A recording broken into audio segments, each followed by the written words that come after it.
ہدایت پر آوے، وہ تو ایسی چیزیں پیدا کرے گا جس سے یہ حرام کے اندر مبتلا رہے۔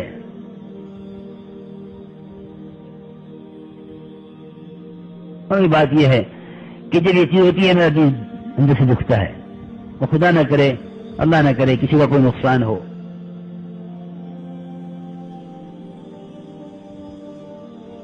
اور خوب متوجہ ہو کے بات سنو۔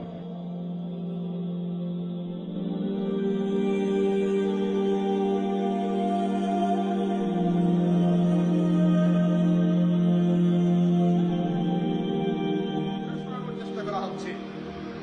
উনি বলতে পারছেন যারা মসজিদে বা মাদ্রাসায় পড়ায়া বেতন গ্রহণ করে, এই বেতন গ্রহণ বা উপার্জন যেটা হবে এইটা বেশ্যা নারীর উপার্জনের চেয়ে নিকৃষ্ট, এবং এই ধরনের ব্যক্তিদের আগে বেশ্যা নারী জান্নাতে চলে যাবে।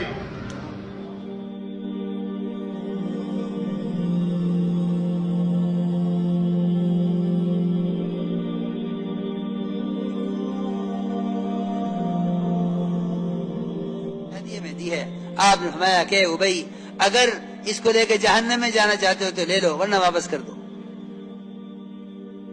حالانکہ ہدیے سے زیادہ پاکیزہ مال کوئی نہیں ہوتا، یہاں کوئی معاملہ نہیں ہوا تھا کہ آپ اس کو پڑھائیں گے آپ کو اور ہم آپ کو کمان ہدیے میں کمان دیں گے پڑھانے کے بدلے میں، کیونکہ جو چیز جو عمل کسی وظیفے کے ساتھ مربوط ہو جائے گا اس میں سے عمومیت ختم ہو جائے گی۔ ہر ایک کو معلم بنایا، آپ فرمایا بلغوا عنی ولو آیا، ایک آیت بھی تمہیں آتی ہو دوسروں کو پہنچا دو۔ یعنی صحابہ کرام حضور اکرم صلی اللہ علیہ وسلم کے حجرے میں جمع تھے، آپ نے ایک بات فرمائی، پھر یہ فرمایا کہ جو یہاں حاضر ہیں کمرے میں وہ باہر والے جو اندر نہیں آ سکے ان کو پہنچا دیں، اتنا ایک آیت بھی آتی ہو تو پہنچا دو۔ بلغوا عنی ولو آیا، ایک آیت بھی آتی ہے تو دوسروں کو پہنچا دو۔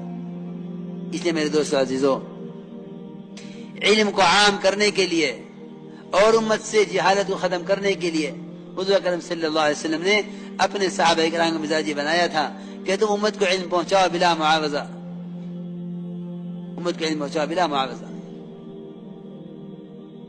اللہ اکبر۔ حضور اکرم صلی اللہ علیہ وسلم نے آپ کے یہاں سیکھنے کے لیے آتے لوگ، آپ صلی اللہ علیہ وسلم طلبا کو اپنے ساتھ لے جاتے کھلانے کے لیے، صحابہ آنے والوں کو اپنے گھروں میں لے جاتے کھلانے کے لیے۔ اور اس سے بڑھ کر بات تو یہ ہے کہ آپ صلی اللہ علیہ وسلم کے جتنے طلبا تھے وہ خود لکڑیاں کاٹ کے لاتے جنگلوں سے، اور انہیں بیچتے اور ان سے بکری خریدتے اور تازہ گوشت آپ صلی اللہ علیہ وسلم کی تمام ازواج مطہرات کے گھروں میں خود پہنچاتے۔ ایسے طلبہ تھے پڑھنے والے کہ وہ آپ کے سارے گھرانوں کا خرچہ اپنے ذمہ لیے ہوئے تھے۔ پھر ابو ہریرہ جیسے محدث کیوں نہ تیار ہوں اور معاذ بن جبل جیسے مفتی کیوں نہ تیار ہوں کہ وہ جنگل سے لکڑیاں چن کر لاتے، ان کو بیچتے اور انہیں بیچ کر جو اس سے آمدنی ہوتی اس سے بکری خرید کر گوشت کاٹ کے تمام ازواج مطہرات کے گھروں میں بھیجا کرتے تھے۔ یہ مزاج بنایا تھا۔ اس لیے فرماتے تھے عمر رضی اللہ تعالی عنہ، اے قرآن سکھلانے والو اور اے دین سکھلانے والو، اس پر اجرت نہ لو ورنہ کمینے لوگ تم سے پہلے جنت میں داخل ہو جائیں گے۔ اس لیے میرے دوستو یہ بات یاد رکھنا کہ جو پڑھانے کا وظیفہ ہے یہ پڑھانے کا وظیفہ نہیں ہے، یہ وقت کا بدل ہے، ورنہ خدا کی قسم دین کی تعلیم کا تو جنت کے سوا کوئی بدلہ ہے ہی نہیں۔ دین کی تعلیم کا جنت کے سوا کوئی بدلہ نہیں ہے، یہ تو وقت کا بدل ہے کہ ہمیں آپ کو تجارت سے ہٹا کر تعلیم پر لگا دیا ہے۔ کیونکہ ابوبکر رضی اللہ تعالی عنہ خلافت ملتے ہی بازار چل دیے چادریں لے کے، اب مومنین کہاں جا رہے کہ بچوں کے لیے کمانے جا رہا ہوں، کہ نہیں آپ کو وظیفہ ہم دیں گے، امور خلافت دیکھیے، میں نے کہ نہیں، امور خلافت یہ تو آخرت کے لیے ہے، بچوں کے لیے بچوں کے لیے کمانے جا رہا ہوں. لوگوں نے کہا مومنین امور خلافت پورے نہیں ہو سکیں گے، اس لیے آپ بیت المال سے یہ وظیفہ لے لیجئے. اللہ اکبر. ابو بکر رضی اللہ تعالیٰ عنہ حضرت فرماتے تھے کہ بعد والوں کو مشقت میں ڈال گئے، اتنا وظیفے سے فائدہ نہیں اٹھایا تھا بیت المال سے جتنا ابو بکر رضی اللہ تعالیٰ عنہ بیت المال کو دے کر گئے ہیں دنیا سے. حضرت عمر رضی اللہ تعالیٰ عنہ خلافت کے زمانے میں تجارت کرتے تھے، اپنے بچوں سے فرما دیا تھا اس چکر میں نہ رہنا کہ باپ امیر المومنین ہے، مال آئے گا ہمیں بھی کھلاویں گے، خود کما کے خرچ کرو اپنے بچوں پر.